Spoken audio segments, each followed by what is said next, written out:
Assalamualaikum warahmatullahi wabarakatuh. Kembali lagi di channel Dinas Pariwisata edisi Cigo. Kali ini Ajo AS dan Kak Inet ada di Kabupaten Pesisir Selatan, tepatnya di Pantai Manjuto. Iya, Pantai Manjuto. Nah, seperti apa Pantai Manjuto itu dan hal-hal apa saja yang bisa kita nikmati di sini?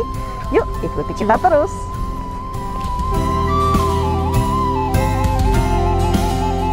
Pantai Manjuto terletak di kawasan Madeh, Kabupaten Pesisir Selatan.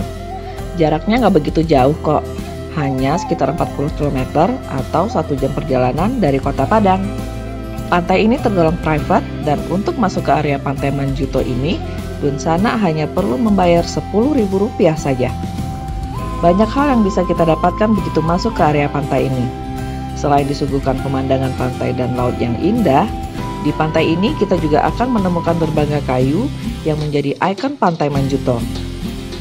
Di dermaga ini Dunsana bisa melihat laut lebih jauh tanpa harus takut kebasahan. Bisa mancing ikan atau sekedar foto selfie. Selain itu, di sini juga tersedia beberapa bangunan gazebo untuk bersantai, musola, toilet, kafe, bahkan homestay jika Dunsana ingin merasakan sensasi tidur diiringi suara deburan ombak.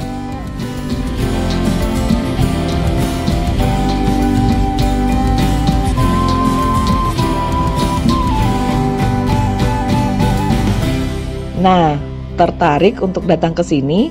Yuk, langsung aja ke Pantai Manjuto, kawasan Madeh, Kabupaten Pesisir Selatan.